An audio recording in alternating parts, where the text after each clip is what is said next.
Hey, what's going on, ladies and gentlemen? It is ManoDuster777, and we are back inside of Destiny. We're going to be talking today about the Iron Banner, which is going to be dropping on July 19th, 2016. We're going to be talking about weapons and armor, including potential drops that you want to be looking out for on the weapons for this week. Also, we're going to be covering how to get your reputation up as high as you can possibly get it. So if you find something in this video to be useful, hit that like button. It would be greatly appreciated. Or hit that subscribe button for more Destiny content. We're going to be covering a ton of stuff as Rise of Iron is looming on the horizon. And with that, let's get to it. If you don't know what the Iron Banner is a week-long event that comes about once a month in which players can compete in a level-advantaged enabled Crucible playlist for Iron Banner theme reward. This week's game type is Control. They replaced all legendary drops that could possibly drop in the Iron Banner with literally Iron Banner drops. So you're always going to be able to pick up the weapon and the armor for this week. Once the Iron Banner event is live, players have until the weekly reset to compete in the playlist and earn Iron Banner reputation and rewards. The Iron Banner traditionally drops about 10 a.m. Bungie time, which is Pacific Standard Time, which would mean for those people who are on the East Coast, it'd be about 1 p.m. your time. A couple ways for you to boost your Iron Banner reputation super quick. Make sure that you always go pick up your week-long Iron Banner weekly bounties as well as your daily bounties before you go into the Iron Banner from Lord Saladin, which is in the tower. His doors will open. That's where you will access his gear for that week. Next up, you need to know that there is a thing called the Tempered buff. It grants all players on the second day of Iron Banner increased reputation gains for each passing day of the Iron Banner event, and that stacks. I'm going to leave it down in the description below the amount that each of the percentages increase throughout the week. Whenever you equip an Iron Banner class item, an emblem, or a shader, it will increase your Iron Banner reputation gains. You can see me putting mine on here. Unfortunately, there are no class items being sold this week, so the only chance for you to get one is through getting one through an Iron Banner package. When you compete in Iron Banner with secondary characters, it will grant them bonus Iron Banner reputation until they have caught up with the reputation of the character with your highest Iron Banner rank. So for example, if your Hunter is on rank 4 and your Titan is on rank 1, if you play on your Titan, you will have increased gains until they reach rank 4 like your Hunter. When Iron Banner is active, the regular weekly Crucible playlist can be found in the directory under the Crucible. Let's get into some of the loot that you can get this week in the Iron Banner. Just a reminder, you can always get it as a drop from the end game screen of any Iron Banner match, or you can pick up the stock vendor rolls from Lord Saladin again in the tower once you've reached a certain rank. This week for the armor, we are going to be having gauntlets and leg armor. Whenever I pick up a piece of armor, I'm looking for a couple of specific things. For gauntlets, I'm looking for any type of gauntlet that would give me increased reload speed on any of the weapons that I primarily use. So for me, hand cannons, pulse rifles, snipers, and rocket launchers.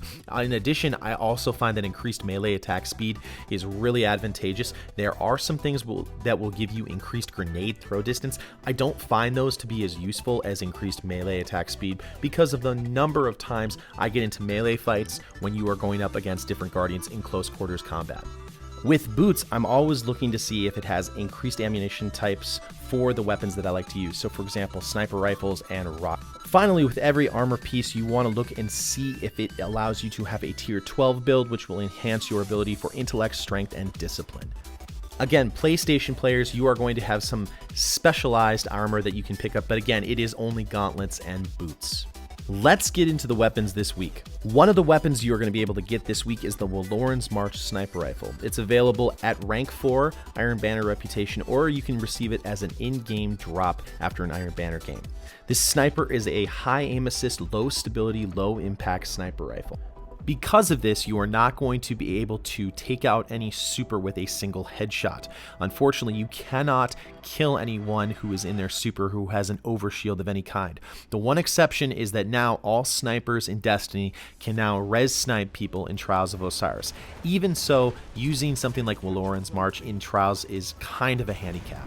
That's not to say that Weyloran's March is a bad sniper rifle or something that's not fun to use. It just requires some specific perks on the gun to make it viable. First of all, the scopes.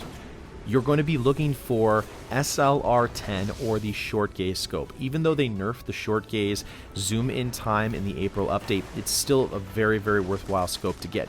The only other scope that would be viable in this tree would maybe be ambush, but ambush actually takes away from the aim assist of the gun, which is one of its few advantages. So you want to make sure that you get one of those two scopes.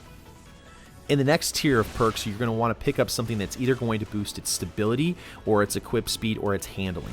So for example, I'd be looking for something like perfect balance, I'd be looking for something that would give me stability, or say something like snapshot or quick draw. Quick draw would be very, very good on all sniper rifles, especially with something like Weyloran's March, because you may get a body shot and you need to change to a primary very quickly, and quick draw will help you out with that. The third perk is up to you, but a lot of people like to either go with Outlaw or something like Firefly, just because with Outlaw you can reload your sniper faster, or if you've got Firefly on, you can do some collateral damage around you. Again, a very niche perk, something you got to just think about as a sniper, what you like and what you prefer. Compared to the Longbow Synthesis, it has a much higher equip speed and a higher aim assist. However, you have to make sure that you get those perks to make this gun worthwhile. Finally, let's get into the pulse rifle, the Nirwen's Mercy. The Nirwen's Mercy is a Red Death archetype pulse. Because of its archetype, Nirwen's Mercy is going to do more damage over a longer period of time when compared to something like the Grasp of Malak. The Grasp has a base impact of 4, while Nirwen's Mercy has a base impact of 14. However, the stability of Nirwen's Mercy is significantly higher than the Grasp of Malak. Basically, the difference between these two is Nirwen's is very good for medium to long range combat. You can usually engage some snipers with it. However, you are always going to see a lower time to kill with the archetype of Nirwen's Mercy when compared to something like Grasp of Malak. Again, this does make this a very situational weapon. You're going to want to be looking for some specific items to help boost the abilities of the Nirwen's Mercy. First of all, while it does have good stability, the last time this came around as a vendor roll, it had braced frame on it, which gave it maximum stability, and this thing shot like a laser, and that was back before they nerfed pulse rifles slightly. The Nirwen's Mercy was a monster in the Crucible when Taken King first came out. So the base rolls that you're going to want to get, you are going to want to get some kind of stability roll like perfect balance or brace frame. After that, you can have the conversation about which one's better, head seeker, or say for example something like feeding frenzy. I'm always looking for feeding frenzy because I want to shoot lots of bullets a lot faster. That third tree and that third perk is more up to you, but you definitely want to get as much stability as possible so you can fire those shots like a laser beam and really focus on the target's head, which is what is going to mainly provide the damage of a pulse rifle. Again, the best place for Nirwen's Mercy to be used is medium to long range situations. Say for example, this Titan is going to engage me with a shotgun. I'm going to use my Nirwen's Mercy and I'm going to actually back up to create more space so I can use the slower time to kill of Nirwen's Mercy but output more damage. Had I not created that space, it's possible that he would have killed me with the shotgun. So just something to think about when you are using your Nirwen's Mercy in the Crucible. Alright, ladies and gentlemen, that is going to do it for us this week in the Iron Banner for July 19th, 2016. If you've got any questions or comments, please post them down below. I love talking with my subs and viewers about Destiny, Iron Banner, and gaming in general. If you ever want to game with me, you can check out my Twitch live streams. The information is down in the description box below or on the top right-hand corner of my main page. If you ever want to check out some of my other YouTube videos, including the one where I killed Oryx using a drum set, you can also check those out on my main page on my YouTube. So guys, thank you so much for watching, and I will see you next time in the universe of Destiny.